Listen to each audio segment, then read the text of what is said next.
Mira fixait la liste que sa belle-mère avait déposée sur la table. 50 invités, 13 plats, et pas un seul coup de main. Tu es la femme maintenant. Prouve que tu as ta place ici, dit-elle froidement. Mira baissa les yeux sur ses paumes cicatrisées et murmura. Ils pensent que je suis là pour servir. Mais ils n'oublieront jamais ce que je leur ai servi. C'est à ce moment-là qu'elle cessa d'être une belle fille pour devenir une femme qui allait tout changer. Mira avait toujours cru que l'amour suffisait. Elle venait d'une petite ville appelée Mbal, où les gens étaient gentils et simples. Lorsqu'elle épousa Nico, elle crut que sa vie commençait enfin, remplie de bonheur, de rire et de respect. Mais dès son arrivée dans la maison familiale de Nico, les choses ont changé. Sa famille était riche et fière, et ils méprisaient Mira. Pour eux, elle n'était qu'une pauvre villageoise, pas assez bien pour leur fils. Tout s'est emballé la veille du grand festin familial annuel. C'était un événement grandiose, avec des invités de marque, et le repas devait être parfait. La belle-mère de Mira est entrée, lui a tendu une longue liste et lui a dit « Tu cuisineras pour 50 personnes, seuls, 13 plats différents. Aucune aide, pas de repos. Fais-le, c'est tout. » Mira regarda la liste avec de grands yeux. Son cœur battait fort. Elle n'avait jamais cuisiné un festin aussi copieux toute seule, mais plus que la peur, elle ressentait la douleur d'être traitée comme une servante dans sa propre maison. La belle-sœur riait dans un coin, murmurant et se moquant d'elle. Nico là, silenci. Il ne la défendait pas.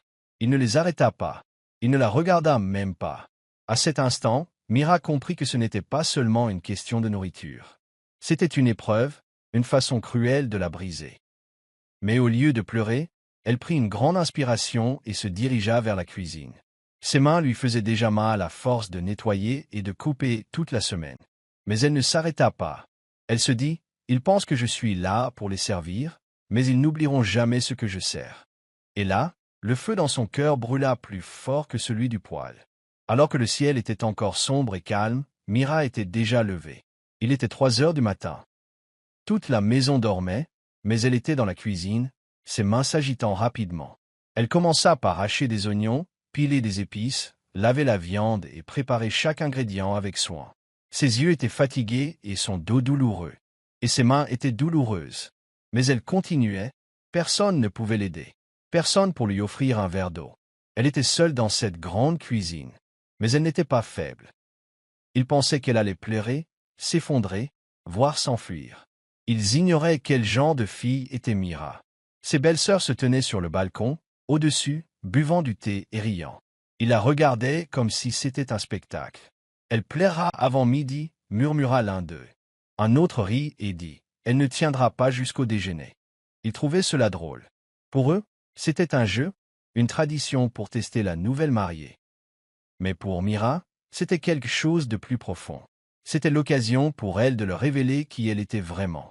Ce qu'ils ignoraient, c'est que Mira avait grandi dans un village où les fêtes étaient grandioses et où la cuisine était préparée avec amour et force.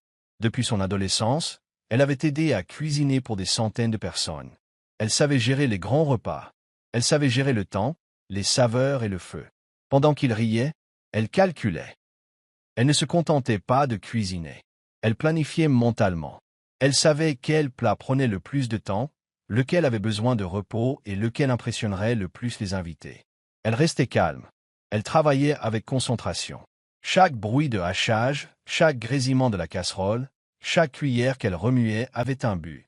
Elle transpirait, mais ne se plaignait pas. Elle était fatiguée, mais elle ne s'arrêtait pas. Car Mira ne faisait pas que cuisiner.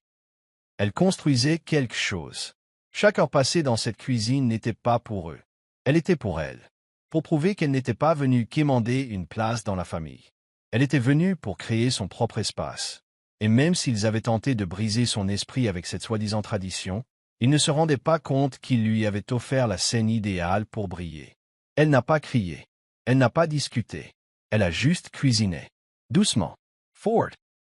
Sa mère lui avait dit un jour, « Laisse parler ta nourriture quand ta voix ne le peut pas. » Et c'est exactement ce que Mira faisait. Non pas par colère, mais avec le feu au cœur et le pouvoir entre ses mains. Alors que le soleil se levait lentement, emplissant la cuisine d'une douce lumière dorée, Mira était toujours debout, toujours en train de cuisiner. Ses mains bougeaient doucement, mais avec force, tandis qu'elle remuait le riz jollof. L'arôme emplissait l'air. Tomates, poivrons, épices dansaient ensemble dans la chaleur. Mais ce n'était pas que de la nourriture. Pas pour Mira. Chaque fois qu'elle tournait la cuillère, des souvenirs envahissaient son cœur. Elle revoyait le visage chaleureux et souriant de sa mère dans leur petite cuisine en balle. Sa mère disait que la nourriture parle plus fort que la fierté. Et aujourd'hui, Mira comprenait enfin ce que cela signifiait. Toutes les insultes que sa belle-mère lui avait proférées. Tous les rires moqueurs de sa belle-sœur. Toutes les fois où Nico gardait le silence alors qu'il aurait dû parler. Tout cela la brûlait. Mais elle ne se laissait pas écraser. Au lieu de cela, elle déversait toute cette douleur dans sa cuisine. Sa façon de doser le sel, de frire la viande, d'ajouter une touche de muscade à son soufflet. C'était comme raconter une histoire. Son histoire. Une histoire de force. Du silence. De la survie avec grâce. Elle essuya la sueur de son front du revers de la main. Ses doigts étaient rouges de chaleur. Ses jambes tremblaient d'être restées si longtemps debout. Mais son regard était clair, concentré. Elle ne préparait pas seulement du riz jollof. Elle inscrivait ses sentiments dans chaque plat. Elle transformait ses émotions en saveurs. Chaque cuillerée de ragoût était teintée de souvenirs. Chaque bouchée de suya portait ses rêves. Elle cuisinait avec son âme, pas seulement avec ses mains. La cuisine, autrefois froide et lourde, lui semblait désormais comme un foyer. Elle lui appartenait, du moins pour un instant. Elle se déplaçait entre les casseroles et les poêles, comme si elle dansait. Calme, fier, plein de feu tranquille. Sa nourriture ne servait pas seulement à remplir les estomacs. Elle était destinée à ouvrir les yeux, à toucher les cœurs.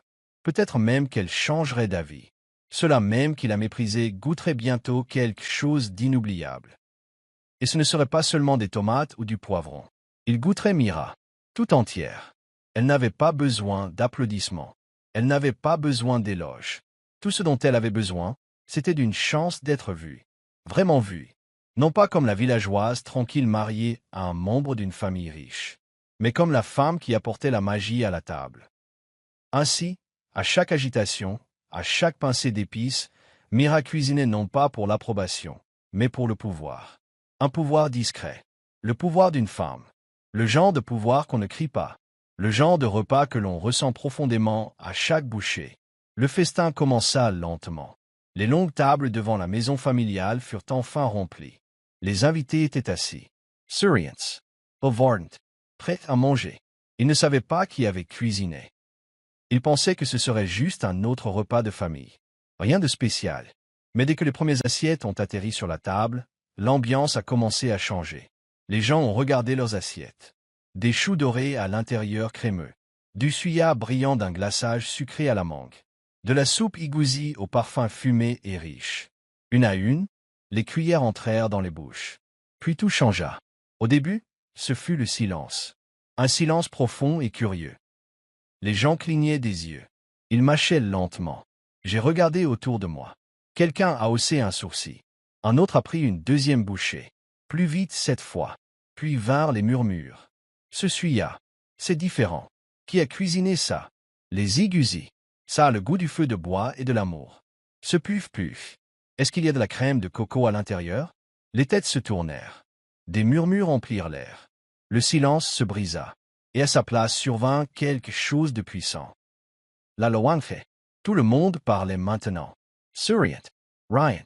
Ils mangeaient comme s'ils n'avaient rien mangé depuis des jours. Les plats n'étaient pas seulement savoureux, ils étaient inoubliables. Chaque saveur racontait une histoire.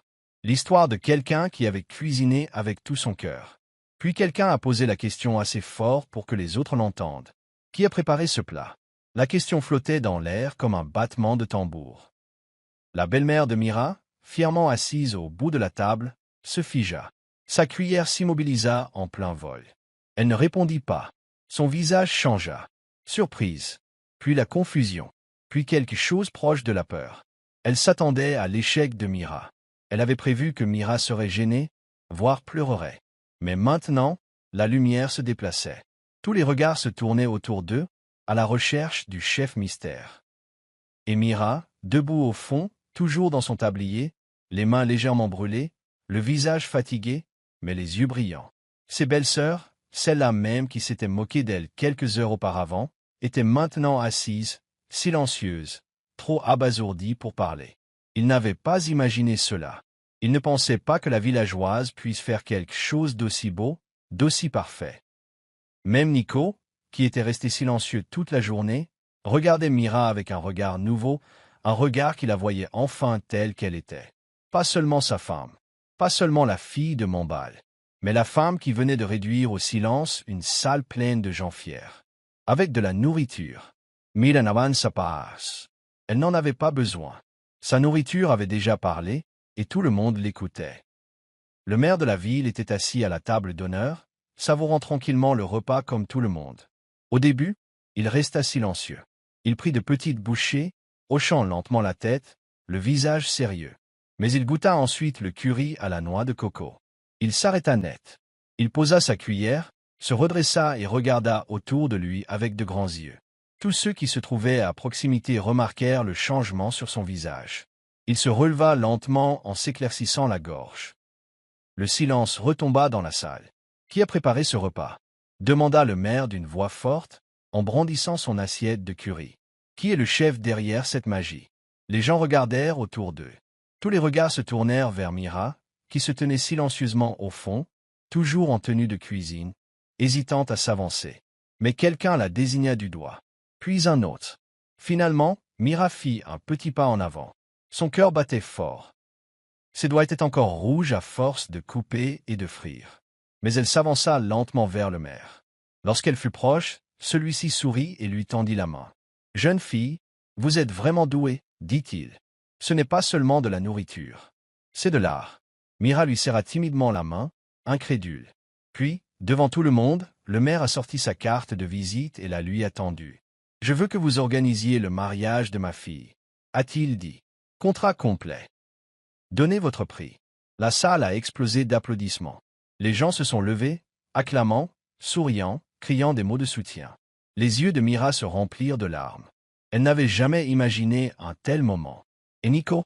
Il resta figé, la bouche entr'ouverte, complètement sous le choc. Ce n'était pas la fille timide et réservée qu'il avait épousée. C'était une femme puissante, qui se faisait un nom aux yeux de tous. Ses sœurs restaient muettes. Sa mère détourna le regard, sa fierté engloutie par le silence. Mira, la fille qu'ils avaient tenté de briser, était désormais célébrée par toute la ville. Elle n'avait plus rien à prouver. Les mots du maire, les applaudissements, les sourires, ils dirent tout. Mira était arrivée. Après que les applaudissements se furent estompés et que les convives eurent repris leur repas, les belles sœurs de Mira s'avancèrent lentement, s'efforçant de sourire comme si elles avaient été gentilles avec elle depuis le début. L'un d'eux rit nerveusement et dit « Eh bien, on l'a un peu aidé ici et là. » Un autre ajouta rapidement « Oui, on l'a guidé. C'était un vrai travail d'équipe. » Mais avant qu'il puisse en dire plus, un client assis à une table voisine se leva et les interrompit. « Non, ce n'est pas vrai, » dit-il. « J'étais là depuis ce matin. Cette fille préparait tout seule. On la voyait tous travailler sans relâche, tandis que tu regardais depuis le balcon. » D'autres invités acquiesçaient d'un signe de tête. Une femme a raconté. « Je suis passé tôt et je l'ai vue dehors en train de moudre du poivre.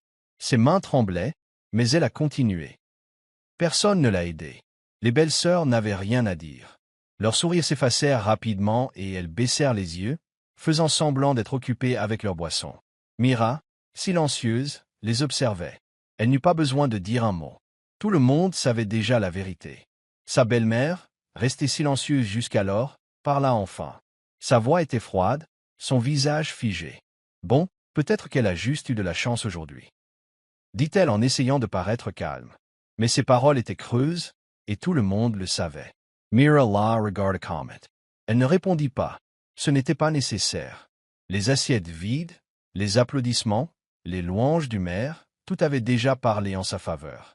Elle n'avait pas besoin de discuter ni de se défendre. La fierté que la famille portait autrefois comme une couronne pesait désormais lourdement sur leur tête. Ils avaient testé Mira, espérant qu'elle échouerait. Mais au lieu de cela, elle brillait plus fort qu'ils ne l'avaient imaginé. Certains invités murmurèrent « Elle est plus forte qu'ils ne le pensaient ». D'autres disaient « Ils ont essayé de la briser, mais elle s'est relevée ». Mira ne s'est pas vantée. Elle a juste souri, le cœur rempli. Elle savait qu'elle avait accompli quelque chose de puissant, non seulement par la nourriture, mais aussi par la grâce. Et tandis que le festin se poursuivait, la famille qui la méprisait autrefois ne pouvait plus que se mordre la langue, regardant en silence la jeune fille qu'elle considérait comme ordinaire devenir inoubliable. Ce soir-là, après le départ des invités et le silence qui régnait dans la maison, Mira était assise seule dans la cuisine, fatiguée mais paisible. Ses mains étaient douloureuses, ses pieds lui faisaient mal, mais son cœur était fort. Elle avait affronté l'épreuve et elle l'avait remportée avec dignité. Nico entra lentement. Il avait l'air hésitant, presque comme un petit garçon surpris en train de faire une bêtise. Il resta un moment planté là, ne sachant que dire. Puis, d'une voix douce, il dit « Mira, je suis désolé. » Elle le regarda, calme et silencieuse. Il prit une grande inspiration et ajouta « J'aurais dû te défendre. J'aurais dû leur tenir tête. J'ai vu comment ils t'ont traité, et je suis resté silencieux. C'était mal. » Mira n'a pas crié. Elle n'a pas pleuré. Elle lui a juste adressé un petit sourire fatigué et lui a dit « Tu peux encore arranger les choses. Ne laisse plus jamais ça se reproduire. La prochaine fois, parle fort. Pas seulement pour moi, mais pour ce qui est juste. » Ces mots étaient simples, mais ils ont profondément touché Nico. Il comprit qu'elle n'était pas en colère. Elle était sage. Elle ne demandait ni amour ni respect. Elle avait mérité les deux, à ses propres conditions. Et à cet instant, Nico la vit différemment. Elle n'était pas seulement la gentille fille qu'il avait épousée dans une petite ville. Elle était plus que cela. Elle était la force enveloppée de bonté. Elle était le courage en silence. Elle était un feu ardent caché derrière un sourire. Elle était devenue un miroir, lui montrant qui il était vraiment et qui il devait être. Pour la première fois, Nico ne la voyait pas comme quelqu'un ayant besoin de protection. Il la voyait comme quelqu'un qui pouvait se tenir debout à ses côtés. Quelqu'un qui pouvait lui apprendre ce que signifiait l'amour et le respect véritable. Il lui prit doucement la main et lui dit « Tu es incroyable. » Mira ne répondit pas. Elle n'en avait pas besoin. Ses actes avaient déjà plus de poids que ses paroles. Cette nuit-là, Nico fit une promesse silencieuse. Non seulement à elle, mais aussi à lui-même, celle d'être meilleur. Ne plus jamais rester silencieux. Car maintenant, il savait. Mira n'était pas seulement sa femme. Elle était son miroir, sa leçon, et son plus beau cadeau. Les semaines passèrent et la vie de Mira commença à changer radicalement. Après ce festin familial, sa cuisine devint le sujet de conversation de tous. On ne tarissait pas d'éloges sur le goût, la saveur et la magie de ses plats. C'était comme si chaque plat racontait une histoire, et tout le monde voulait en savoir plus. Bientôt, les voisins ont commencé à l'appeler pour de petits événements. Puis, des inconnus l'ont contacté. Puis des gens d'autres villes. Sans s'en rendre compte, son téléphone n'arrêtait pas de sonner. Mira a lancé son propre service traiteur dans sa petite cuisine. Au début, il n'y avait qu'elle.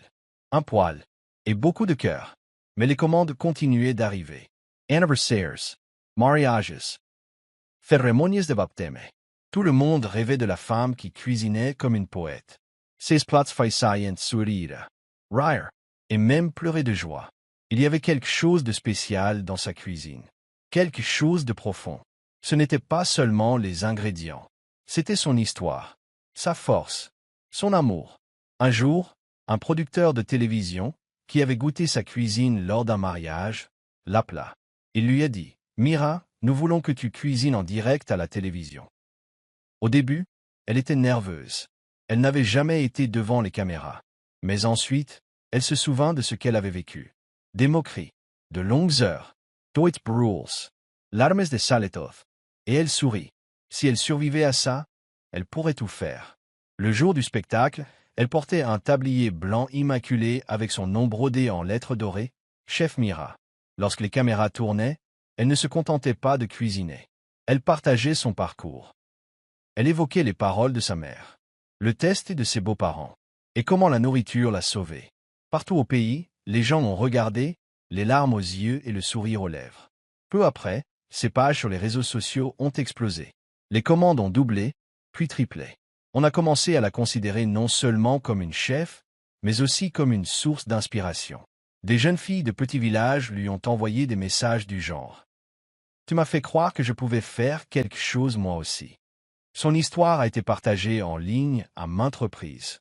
Elle ne se contentait plus de nourrir les gens. Elle leur donnait de l'espoir.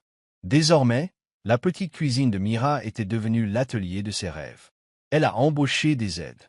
Elle les a formés avec amour et patience. Elle a veillé à ce que son personnel soit traité avec bienveillance. La même gentillesse qu'elle avait autrefois réclamée. Son mari Nico la soutenait à chaque pas. Il est devenu son plus grand soutien. Toujours souriante, elle signait de nouveaux contrats et emballait les plats pour la livraison. Mira était passée du coin sombre d'une cuisine à la lumière du succès. Mais elle restait humble.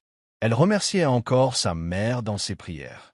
Elle prenait encore le temps de cuisiner pour les enfants de sa rue. Et chaque fois qu'elle portait son tablier, elle se souvenait du jour où ils avaient tenté de la briser et comment elle s'était relevée. Un matin ensoleillé, alors que le restaurant était encore calme et que l'air embaumait le pain frais et la soupe au poivre, Mira leva les yeux et vit quelqu'un debout à la porte. C'était sa belle-mère. Elle n'affichait pas son air fier habituel. Elle avait l'air nerveuse, un peu effrayée même. Mira marqua une pause. L'espace d'une seconde, elle eut l'impression que le monde s'était arrêté. Sa belle-mère entra lentement, observant le magnifique bâtiment que Mira avait construit. Les murs propres, le personnel souriant. Les clients attendaient déjà leur repas. Tout semblait indiquer un succès. Mira resta silencieuse au début. Elle se contenta d'observer.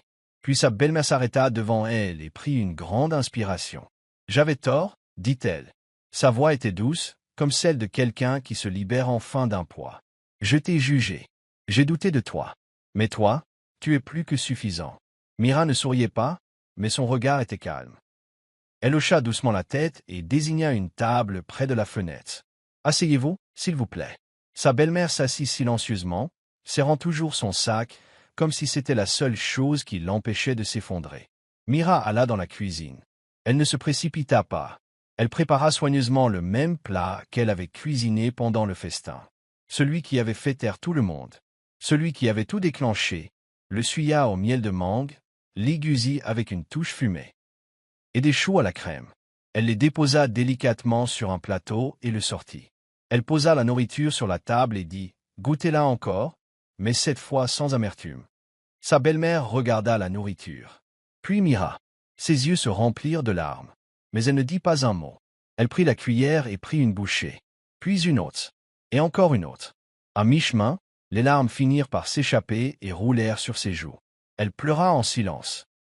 Le genre de larmes qui naissent non seulement du regret, mais aussi de l'émotion profonde. Autour d'eux, personne ne disait mot. Même le personnel restait immobile, observant le moment comme s'il s'agissait d'une scène tirée d'un film puissant. Mira ne parlait pas non plus. Elle se tenait juste à côté. Forte, calme et gentille. Pas en colère, pas fière, juste paisible. Sa belle-mère s'essuya les yeux et murmura « Je ne mérite pas ta gentillesse. » Mira répondit simplement. Parfois, nous avons tous besoin de goûter notre propre silence.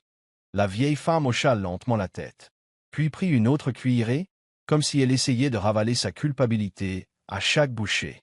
Ce jour-là, Mira ne servait pas seulement de la nourriture. Elle offrait la grâce. Elle n'élevait pas la voix et ne demandait pas vengeance. Elle a laissé sa croissance, son succès et sa force tranquille parler d'elle-même. Ses excuses ont tardé. Elles sont venues froidement. Mais Mira l'accueillit avec la même chaleur qu'elle avait toujours gardée au fond de son cœur. Et une fois de plus, sa nourriture fit ce que les mots ne pouvaient accomplir. Elle guérit. Le nom de Mira commença à se répandre comme le doux parfum de sa cuisine. Discret d'abord, puis puissant. Partout. Les gens ne venaient pas seulement dans son restaurant pour la nourriture, mais pour l'émotion que ses plats procuraient. Comfort, chaleur, respect. Elle n'avait pas besoin de crier pour se faire remarquer. Elle ne courait pas après la célébrité. Elle venait à elle, attirée par sa force, son histoire et la magie de ses mains. Les émissions de télévision ont commencé à l'appeler. Les magazines ont raconté son parcours, du petit coin de cuisine à la gloire. Mais Mira est restée calme, humble et bienveillante. Même sous les caméras, elle nouait toujours son tablier de la même façon, et remuait ses casseroles avec le même amour. Ce qui la rendait différente, ce n'était pas seulement sa cuisine. C'était son cœur. Et chaque fois qu'on lui demandait « Comment tout a commencé ?», elle souriait, secouait parfois la tête et riait doucement. « Tout a commencé avec 50 bouches et aucune aide », disait-elle. Mais une recette qu'ils n'oublieront jamais. Car ce jour-là, lorsqu'ils ont tenté de la briser, elle a cuisiné avec sa douleur. Elle a transformé leurs insultes en épices. Leur moquerie se transforma en saveur. Et leur silence en applaudissements. Ce repas ne nourrit pas seulement les gens. Cela a changé leur perception d'elle.